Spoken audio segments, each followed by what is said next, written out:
Good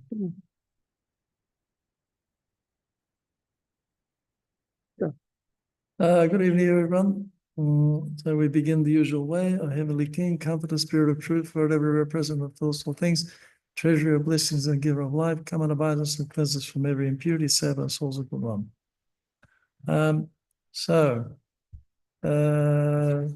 Right. Now, quite a bit to do tonight, and it looks like it's going to be our final meeting for this calendar year, because we take it fortnight forward. What date is that going to be? 8 was, yeah, it'll be in a period of time when normally we break up for summer, because people are going all sorts of places. And hello, Julia. Yeah, some people coming in. Right. So let's have a look what we've got on the menu. So we've got Peter's 3 denials, which we just didn't have time to finish last it was 4 weeks ago. Then we've got 1, 2, 3, 4 other topics. So it mainly dealing with the proceedings against Jesus Christ, his trial. All right, so that's that.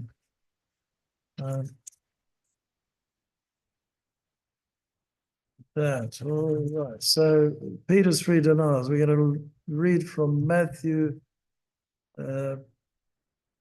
chapter 26, towards the end of that, 26. 26, 69 to 75. 69 to 70. Yes, okay. So now Peter sat outside in the courtyard, and a servant girl came to him saying, "You also were with Jesus of Galilee." But he denied it before them all, saying, "I do not know what you are saying." And when he had gone out to the gateway, another girl saw him and said to those who were there, "This fellow also was with Jesus of Nazareth." But again he denied with an oath, "I do not know the man." And a little later, those who stood by came up and said to Peter, "Surely you also are one of them, for your speech betrays you." Galilean dialect. Then he began to curse and swear, saying, "I do not know the man." Immediately a rooster crowed, and Peter remembered the word of Jesus, who said to him, "Before the rooster crows, you will deny me 3 times." So he went out and wept bitterly. Right.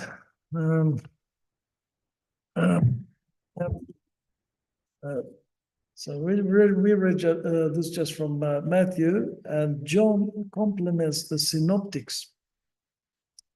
story of Jesus' arrest.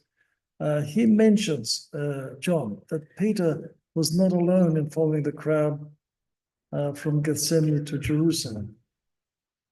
It was because John was known to the high priest that Peter gained access to the courtyard that connected to the house of the old man Annas with the palace of the high priest. Now, Annas was an amazing man. He's mentioned by Josephus, the Jewish historian of the second half of late first century, who tells us that 5 sons of Annas became high priests, one after the other, and he himself was a high priest as well. Then he just retired and his son Caiaphas at that time became the high priest. So that's yeah. The synoptics do not attempt to keep to a strict chronology. They only wish to describe separately the two events that followed in parallel. The interrogations and Peter's denials. So the first three describe these events one after the other. John, however, attempts to show the flow of these two events together. So the questionings and interrogations, and also Peter. So John shows them in parallel. According to John, Peter's first denial occurred when Christ was still at the house of Annas. Okay, the old man, the former high priest, who was held in high regard by everyone. Also, he was the patriarch of a very wealthy family belonging to the Sadducees. Generally, the Sanhedrin was dominated by the Sadducees, the sect that opposed the Pharisees. They were very secular. They did not believe in things like the resurrection of the dead, afterlife. The Sadducees didn't believe that, and that's why the Sadducees, like the Romans. Now, I might say a little bit more about that later.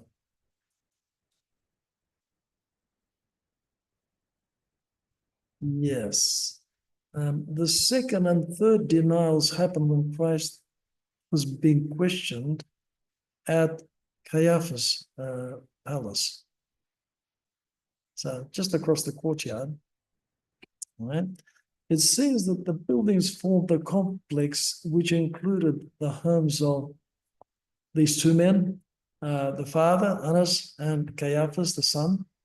I think he possibly would have been the oldest of the sons.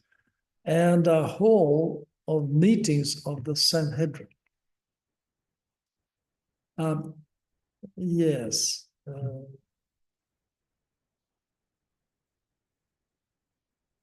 I've got to look up and work on the word Sanhedrin, the etymology. But it's interesting that the way it's transliterated or written in Greek, in the Greek translation, is synedrion. It means literally sin, S-Y-N, in English means together, like synchronize, in one time, together. And the edrion part refers to sitting. It's concurrent sitting. So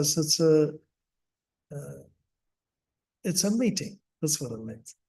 So this is the Sanhedrin was the supreme council of the Jewish nation, modeled on the council of elders that Moses himself had, with 70 people plus Moses, 71.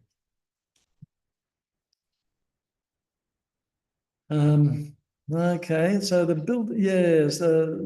that hall, meeting hall, would have been big enough, a large room to fit over 70 people. So all of that is best understood from John's narrative.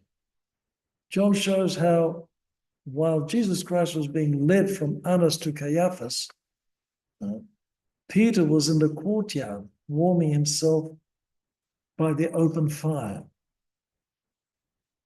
From Mark's narrative, And Mark's source, of course, you will remember, is Peter himself. And in the early church, Mark's gospel was often referred to as Peter's gospel. We can see that the building had 2 yards, an inner courtyard between the buildings and an external yard before the entry facade of the complex. According to Mark, the first denial occurred in the inner courtyard, while the next 2 in the external courtyard. I don't know how important that is, but it gives us a picture of we can visualize what's happening. Putting all of these facts together, we can understand how Christ could look at Peter, which is mentioned in Luke chapter 22, verse 61, that Christ looked at Peter. It must have been when he was being led from Annas to Caiaphas, and he saw Peter in the yard and looked at him. Wow. At the moment of his third denial with an oath, that look must have just really hit Peter so hard in the heart.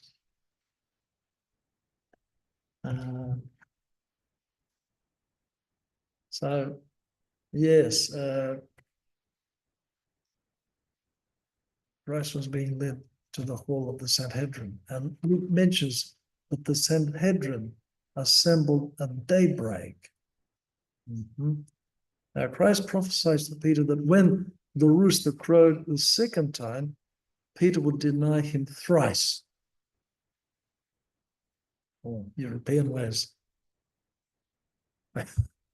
1, 2, 3. British like this. Yeah. Okay. Yes. The first crowing of the rooster is around midnight, while the second is just before daybreak. So the Lord told Peter exactly when he would deny him 3 times. Okay, so our next topic is before Pilate. So we look at Luke. We won't read it straight away. I've got some preliminary remarks, but you can get Luke chapter 23, verses 1 to 5 ready. And we'll get to that with a bit of time. I might prepare that myself. Luke 23. Oh.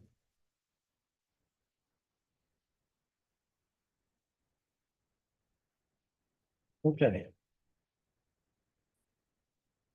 Yes, so some preliminary remarks. According to Luke, the civil trial consisted of 3 parts. So before Pilate, then off to Herod Antipas. Herod is the surname, and just like in Latin, the surname comes before the given name. In Chinese as well. But in Chinese, there are three parts. The clan name, the surname, and the given name in that order. So it's Zhu. The same with Latin names. I guess it might have been the case in a lot of ancient cultures. Yes. And so Pilate, Herod, and back to Pilate. At the first hearing with Pilate, Christ was accused of perverting the people, forbidding them to pay tribute to Caesar, and calling himself the King of the Jews. They said that he is inciting people with his teaching and endangering the population by risking retribution from the Roman authorities. So this is covered by the other evangelists. Now, the appearance of Christ before Herod is covered only by Luke. Nobody else mentions it. The second hearing with Pilate, according to Luke, consisted in the latter, Pilate, attempting to free the accused. Pilate tries to satisfy the hatred of the crowd by punishing Jesus with 39 lashes. When this does not yield the desired result, Pilate contrasts the meek king with the horrible-looking, abominable criminal Barabbas. The actor was chosen well in Mel Gibson's film. I don't know, those of you who've seen the film, a very colorful, awful-looking, bear of a man. You watched it? Yeah. Yeah. Okay. So, and he asked the crowd to choose. Seems like an obvious choice. A meek king of the Jews or a horrible criminal.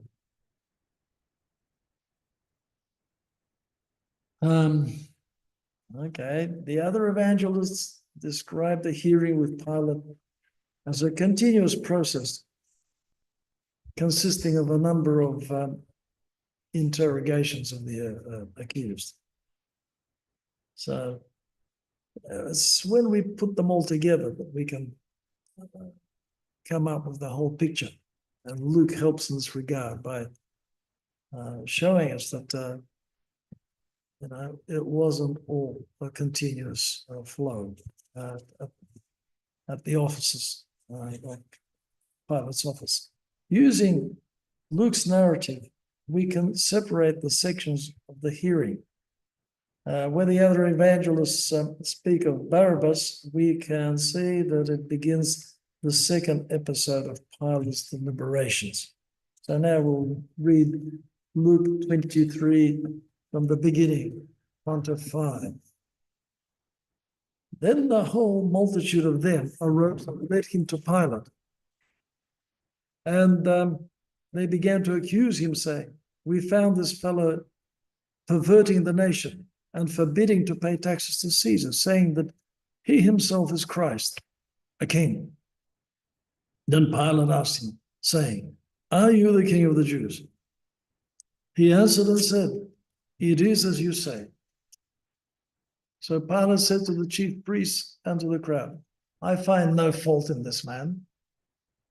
But they were the more fierce, saying, "He stirs up the people, teaching throughout all Judea, beginning from Galilee to this place."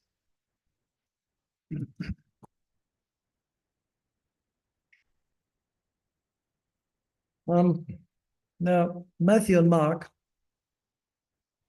describe the first accusation and the interrogation by Pilate in general terms. They mentioned that Jesus was accused of many things. That's what Mark says in chapter 15, verse 3. For these accusations, Pilate addresses Jesus and says,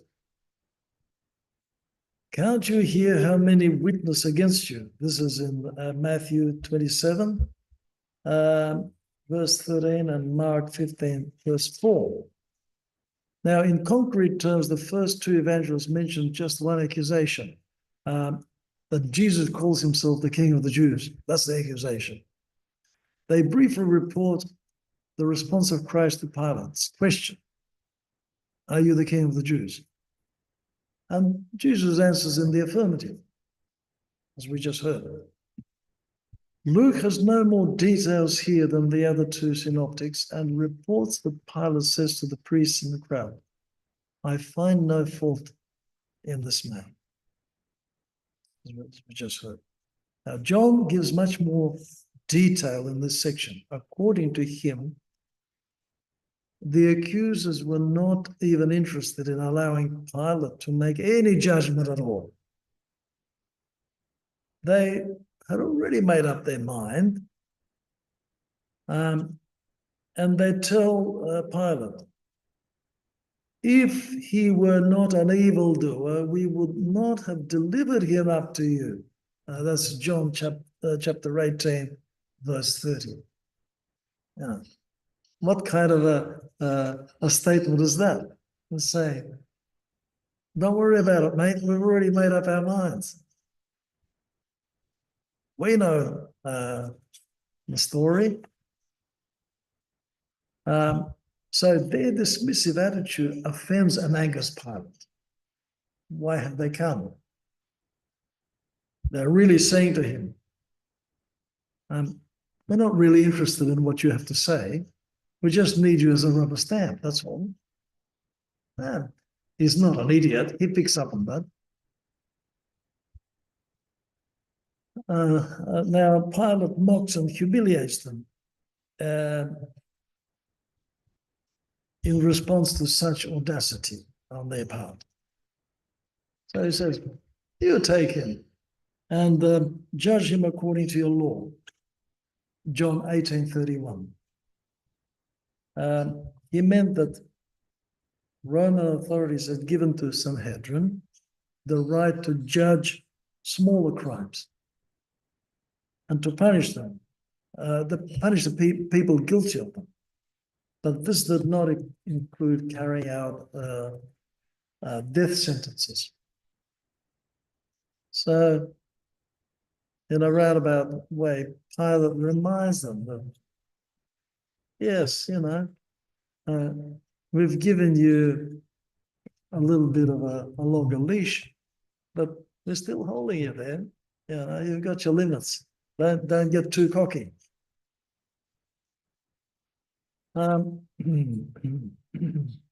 John sees Christ's foreknowledge of the type of execution in this.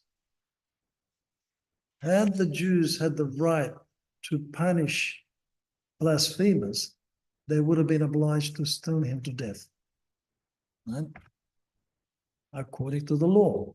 In Leviticus chapter 24, verse 18, talks about blasphemers being punished by stoning. But God planned salvation to come through the cross. And so this is why the Romans had to be involved in this. And that ultimately it would be the Roman procurator of Judea that would make the final decision. John does not report, as Luke does, the actual accusation, but describes how Pilate takes Jesus inside the chambers and asks him, are you the king of the Jews? Now, the Lord responds to this question with a clarifying question, which according to the culture of the Jews, in any situation where a person is asked a question, you were allowed to ask a qualifying question before you answered the first question. Right? So he asked the question, is Pilate asking that question on the basis of his own knowledge? That is, did his police tell him? Which would mean that Pilate's question was asked on the level of, on the political level, okay? Or he's asking this question because it was reported by the accusers that he was calling himself the king of the Jews. The latter sense would mean that would put a Jewish slant to this question, a religious sense. Now, Pilate scornfully rejects any notion that he could attribute any credence to these Jewish fantasies of restoring kingdom. Am I a Jew, he says, meaning that he could not speak about a king on their level. And he says, your own nation and chief priests have delivered you to me. What have you done? John 18:35. Then Christ, having heard what Pilate said, answers the initial question. Are you the king of the Jews? In the affirmative, he answers in the affirmative, but qualifies his answer that his kingdom is not of this world, that he is the king of truth and rules over people who seek the truth. Pilate realizes after those words that Jesus is not a dangerous criminal at all. Being a skeptic, Pilate laughs at Jesus, whom he sees as a harmless dreamer. What kind of, what is truth, he says. Obviously, Pilate knew something about the philosophical searchings of the philosophers of his time, and being a very rough and sort of a man, he was quite cynical. What is the truth? It doesn't exist. That's what he means. So he says that Jesus is a harmless dreamer with absolutely no political pretensions, pretensions to political power. So he goes out of the praetorium and declares to the crowd, I find no fault in him at all. Which is the same as we heard from Luke. I'm quoting from John now, exactly the same. Then the crowd became more agitated and saying, he stirs up the people, teaching throughout all the Judea, beginning from Galilee to this place. Christ's enemies realized that their attempt to brand him as a dangerous political criminal who calls himself the king of the Jews had failed. Pilate was unmoved by that. He understood that it was all just rubbish, that they're trying to imply that he's a political opponent of Rome. He saw that that was not the case at all.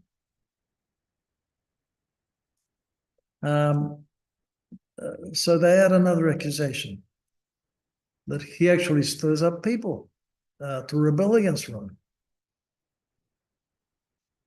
Now, the elite knew Pilate's enmity toward the ruler of Galilee, that's Herod Antipas, who was in Jerusalem at that time. He came down on some business. And possibly they mentioned Galilee for that reason, to provoke some anger from Pilate towards Jesus, because Jesus is from Galilee.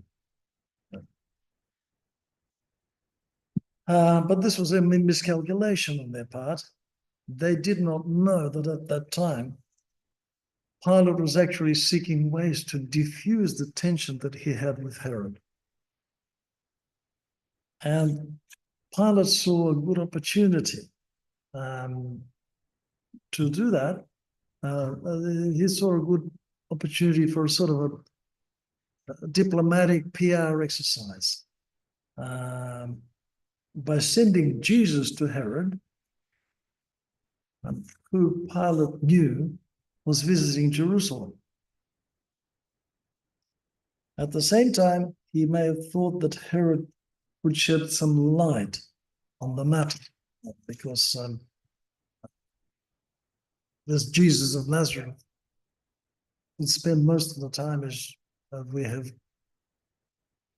clearly seen now in our studies, most of the time was spent in Galilee. Herod Antipas was the ruler there. Okay, so now we look at the scene before Herod. So that's back to Luke chapter 23, 6 to 12. Just the next half a dozen verses. Okay, 6 to 12. Yes. When Pilate heard of Galilee, he asked if the man were a Galilean. And as soon as he knew that he belonged to Herod's jurisdiction, he sent him to Herod, who was also in Jerusalem at that time. Now, when Herod saw Jesus, he was exceedingly glad, for he had desired for a long time to see him, because he had heard many things about him, and he hoped to see some miracle done by him. Then he questioned him with many words, but he answered him nothing. And the chief priests and scribes stood and vehemently accused him. Then Herod, with his men of war, treated him with contempt and mocked him, arrayed him in a gorgeous robe, and sent him back to Pilate. That very day, Pilate and Herod became friends with each other, for previously they had been at enmity with each other.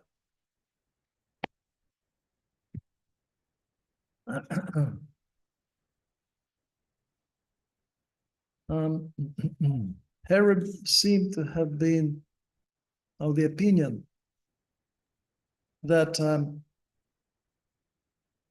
this famous rabbi was a magician. That's what Herod's perception was. Not a particularly spiritual kind of man. And he was keen, out of curiosity, to see some sort of a miracle, some sort of a magic trick. But Jesus Christ knew that, and he absolutely refused to answer any questions, which disappointed Herod greatly, and his retinue. They, as we heard, mocked him.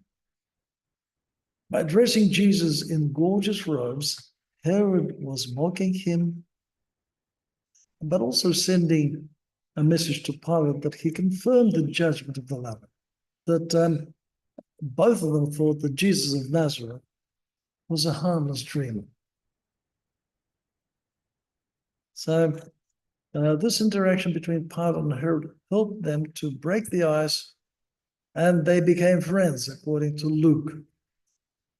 So just keep reading in Luke now. Pilate attempts to free Jesus.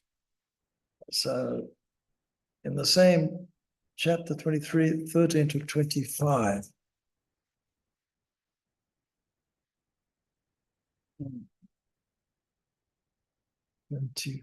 Yes. Then Pilate, when he had called together the chief priests, the rulers, and the people, said to them, "You have brought this man to me as one who misleads the people. And indeed, having examined him in your presence, I have found no fault in this man concerning those things of which you accuse him. No, neither did Herod.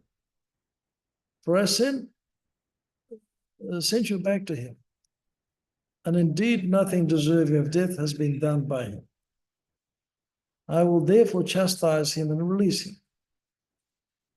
For it was necessary for him to release one to them at the feast." And they all cried out at once, saying, "Away with this man, and release to us Barabbas, who had been thrown into prison for a certain rebellion made in the city, and for murder." Pilate, therefore, wishing to release Jesus, again called out at them, but they shouted, saying, "Crucify him, crucify him." Then he said to them the third time, "Why? What evil has he done? I have found no reason for death in him. I will therefore chastise him and let him go." But they were insistent, demanding with loud voices that he be crucified, and the voices of these men and of the chief priests prevailed. So Pilate gave sentence that it would be as they requested. And he released to them the one they requested, who for rebellion and murder had been thrown into prison, but delivered Jesus to their will.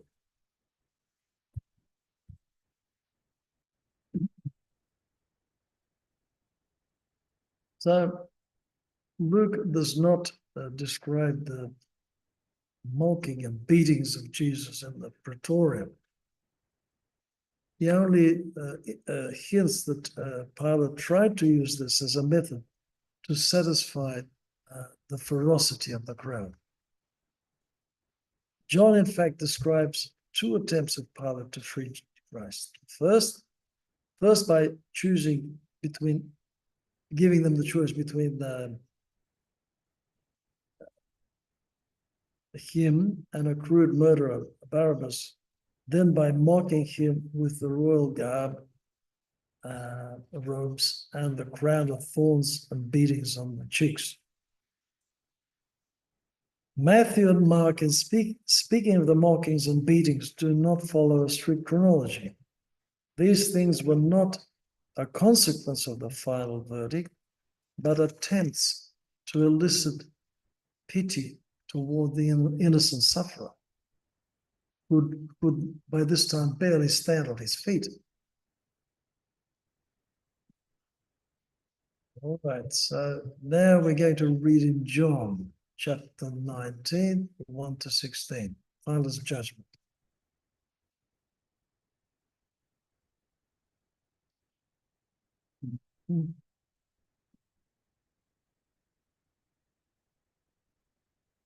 To 16.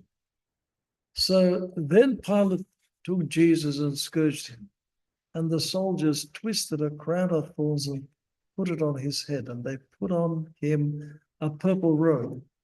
Then they said, "Hail, King of the Jews," and they struck him with their hands. Pilate then went out again and said to them, "Behold, I am bringing him out to you, that you may know that I find no fault in him."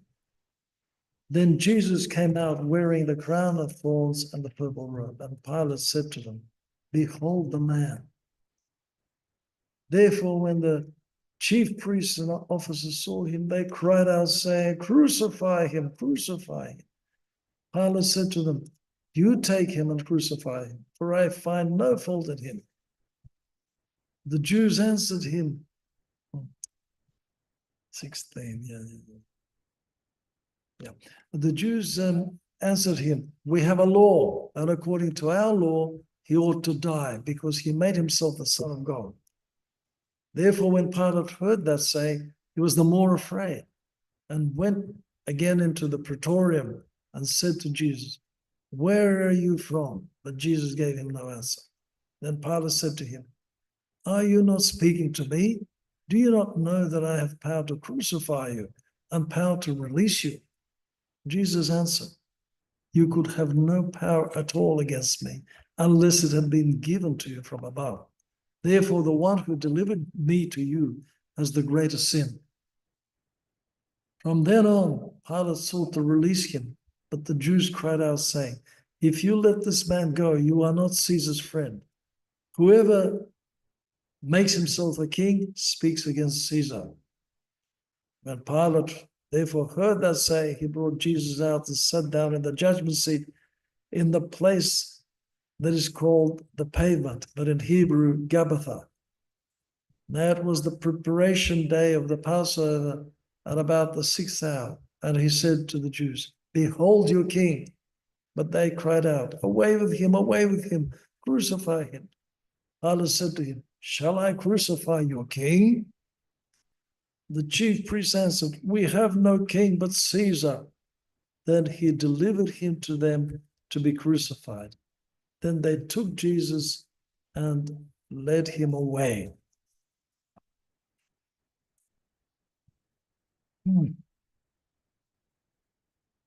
So, at the beginning of this passage, we heard how Pilate led Jesus out after these beatings and the floggings in the crowns of thorns covered in blood. And he said, "Behold the man." So it was obviously to, he was a very cruel man himself, as you'll hear in a minute, but he was moved, and they weren't, because they were overcome with this hatred. They wanted to destroy him.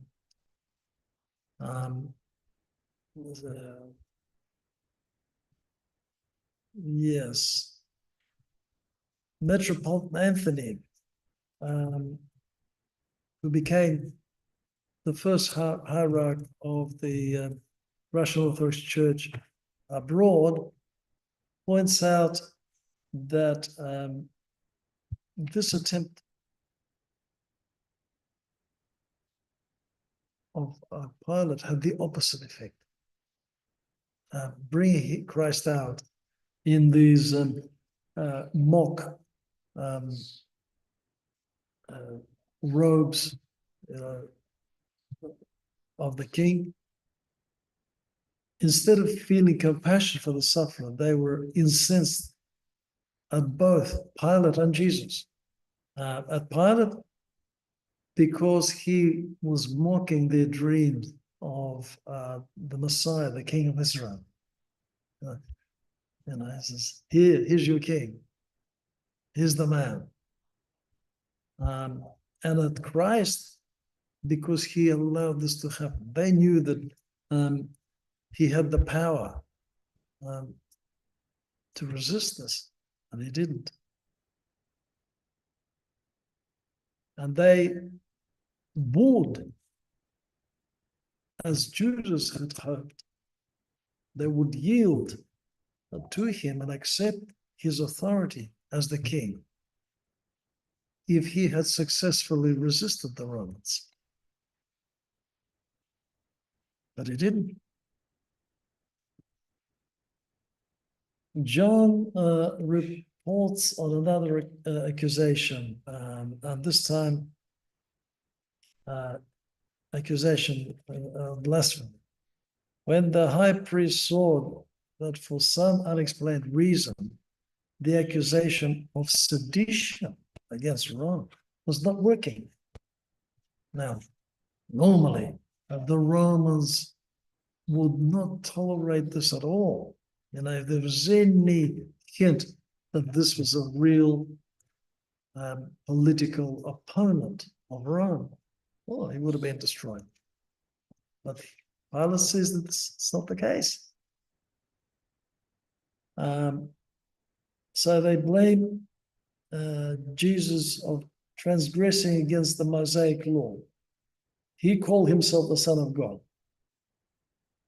And that, according to them, was punishable by death.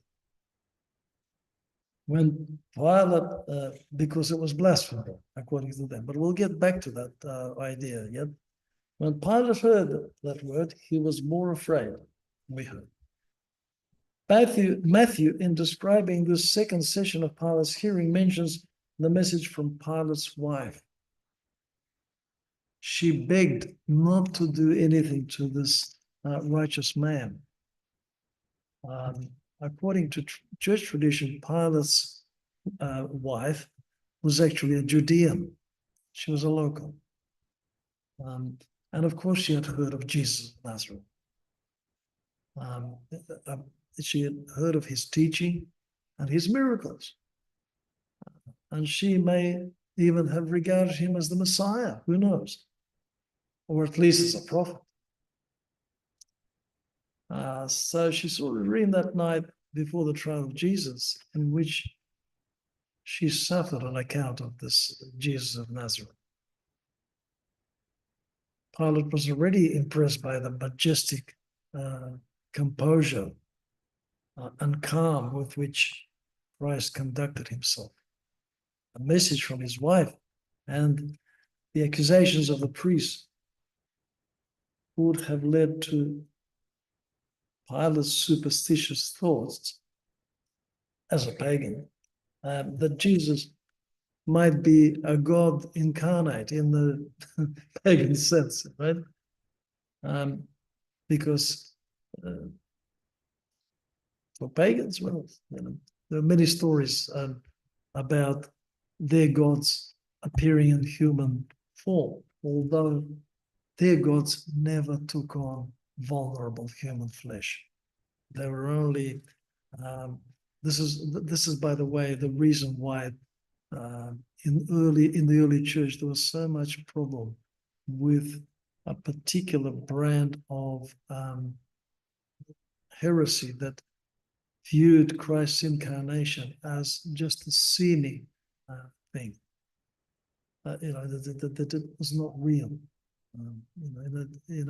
In the same.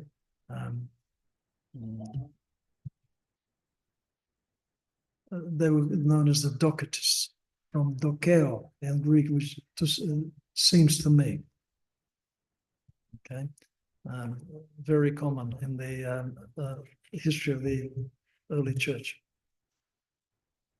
Right. Pilate takes Jesus into the praetorium again and asks him privately, "Where are you from?" As we just heard.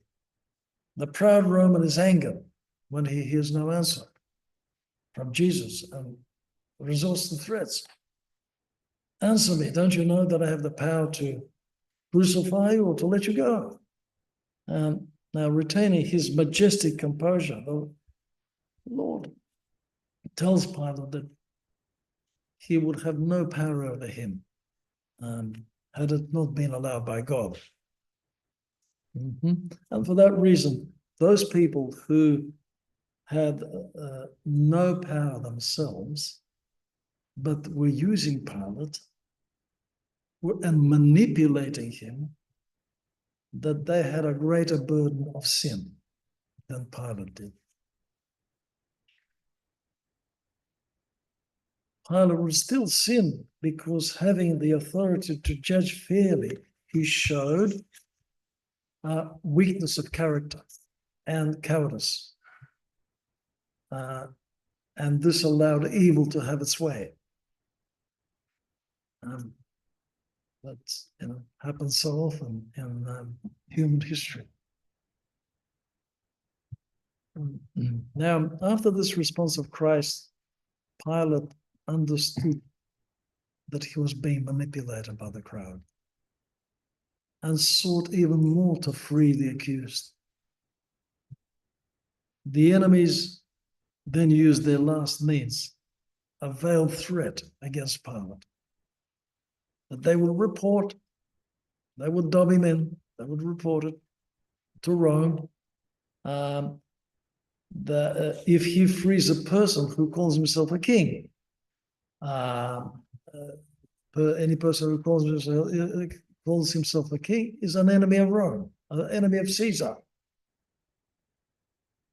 And of course, Pilate knew that there had been historical examples of actual delegations going from Judea to Rome to report on the misdeeds of the governors and the procurators of the. So the threat was real to him. So this threat undermines Pilate's resolve to free his prisoner. But he still makes one final attempt. Pilate addresses their national pride, their dreams of independence under their own king. Pilate brings Jesus out on a raised platform at the pavement, saying, "Behold your king." When the crowd yelled in a frenzy, "Crucify him, crucify him," Pilate responds, "Shall I crucify your king?" That's a stab with a turn, isn't it? What are you asking me to do? You crazy? You want the king, and then you're asking me to crucify your king. And then the chief priests abdicated on the hopes of the people. "We have no king but Caesar," they cried out. Pilate bitterly mocks them, punishing them for forcing him to act against his better judgment until he hears about that abandonment of their hopes and dreams. And he feels that at least he had paid them back. Now, Matthew tells us that when Pilate saw he could not pacify the crowd except by allowing the crucifixion, he washed his hands before the multitude, saying, I am innocent of the blood of this just person. You see to it. That's Matthew chapter 27, verse 24. It's interesting to think, and I don't know, I haven't checked on any Roman practices of that time, this symbolic action of washing hands. But there's certainly something about that in Deuteronomy chapter 21, verses 1 to 9, where washing of hands is prescribed over a sacrificed heifer when a slain man is found in the field, and no guilt can be established. So people, wash their hands over to say that over the sacrificial animal, that we are not guilty of the sin. It's interesting if Pilate really knew that, but that's something I'll have to chase up. I've never thought about researching that, but except for this Deuteronomy as section. Pilate pushes the crowd to take the responsibility for the execution, because while he did not want it, they did, and they accept the responsibility. According to Matthew, and say, yeah, we accept that you're not guilty. We're guilty. We take the blame.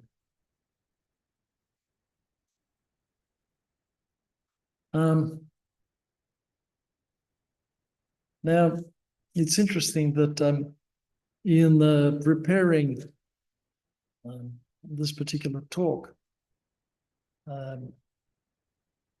over the last few days, I just before the weekend received an email with an attachment by a prominent Russian missionary in Moscow.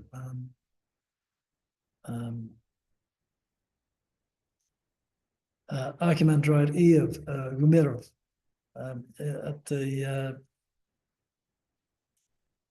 one of the monasteries there in Moscow. Fourth edition, he included in this attachment, fourth edition of his book, which he had sent me earlier before, The Trial of Jesus Christ. Right? He goes into every aspect of, from Jewish law and Roman law. It's a very interesting book. And he writes, of course, this is a translation, the book's in Russian. What happened that morning in Jerusalem? Why was a death sentence pronounced in such a clear legal situation? The entire history of human societies answers these questions. Laws do not operate by themselves. They are implemented by people. Blessed is the nation that has good laws, but doubly blessed is the nation that is also healthy in spirit and in its morals, to put those laws to good use. And in this case, it didn't quite apply to Pilate, because he was a harsh man who despised the Jews and their customs. He was guilty of ignoring even Roman policies of tolerance towards conquered societies.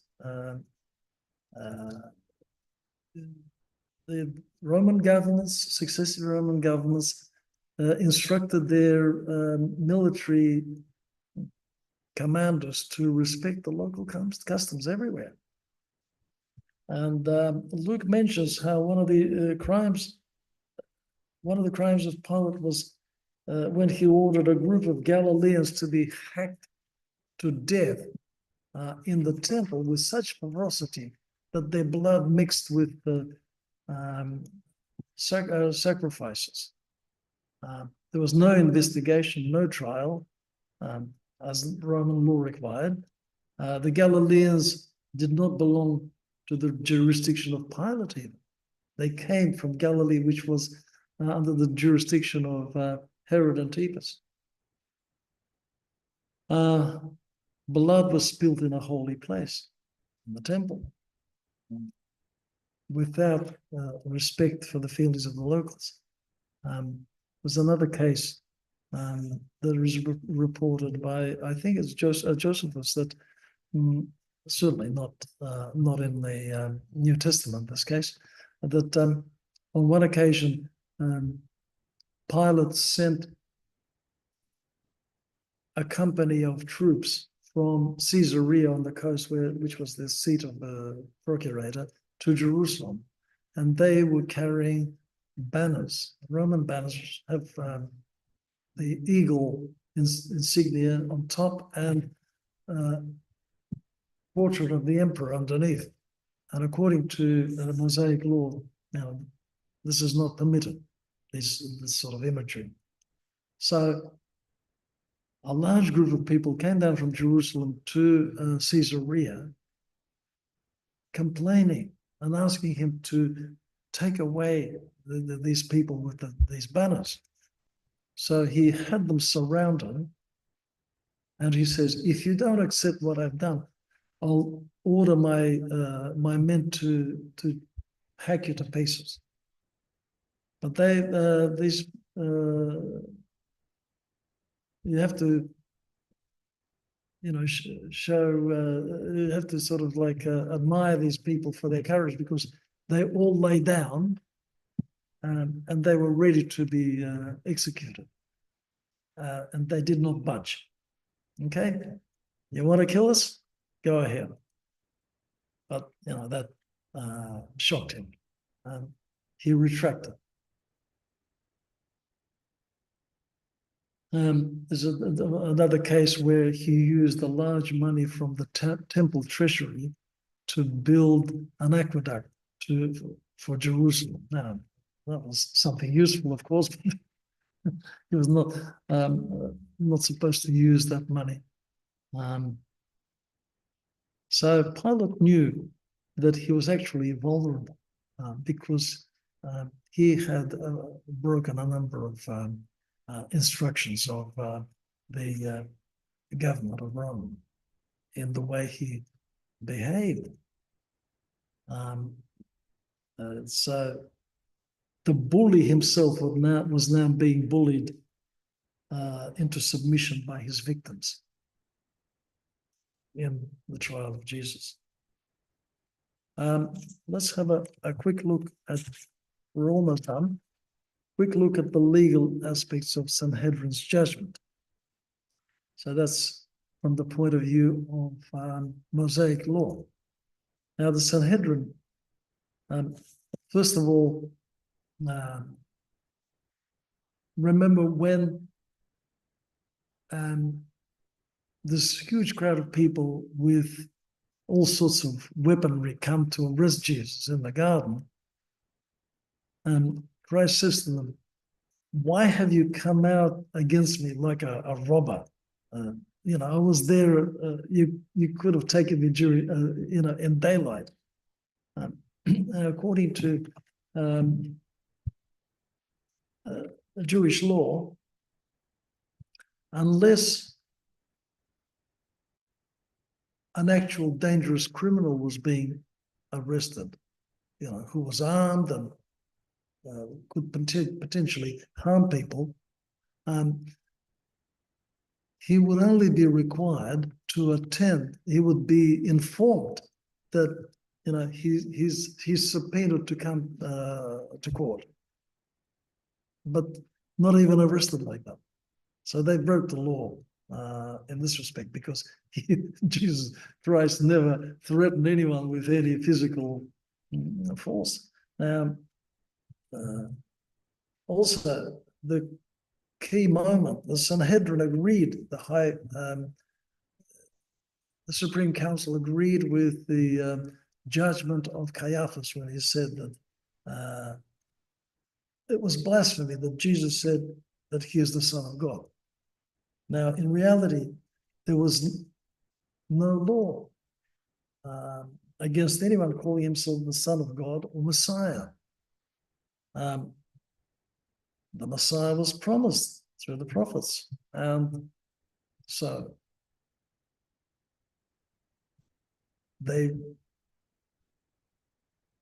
what would happen? So no matter who came, the Messiah that is sent by God, and they reject him, then they accuse him of blasphemy, just like it happened with Jesus, okay, because they disagree with him. So the tribunal needed first to establish whether Jesus was the Christ or not. They didn't establish that. But they had decided much earlier that he was not the Christ without any proper investigation. Remember the story how when Jesus came to Jerusalem for the Feast of Tabernacles, there was a big kerfuffle. The Pharisees actually sent officers to arrest him, and these officers came back without him. And the Pharisee says, "Well, where is he? Why didn't you arrest him?" He said, "We have never heard a man speak like this man." And Nicodemus added to it. He said, does our law judge a man before it hears him and knows what he is doing? But the Pharisees had already made up their minds without a proper, dispassionate investigation. They had made up their minds much earlier, and for different reasons, had nothing to do with any proper investigation. All right, so that's where we finish for tonight, and I guess for several weeks until late January or early February when we start our academic year again. All right. Because as I said, in a fortnight's time, it's going to be too difficult, too many things beginning to happen of other nature. We've got all sorts of youth events happening, and so on and so forth. And people are going away on holidays, taking time off. All right. Going to be conscripted. Going away to be conscripted. Conscripted. Okay. All right. Can I ask a question? Greg, there. Right. Excuse me. Blessed and most pure, the mother of our God, more honorable than the cherubim, beyond compare, more glorious than the seraphim, who without corruption gave us birth. God, the word truth, Theotokos, thee that we magnify. Thank you all, and I have a question. in the next year, God willing.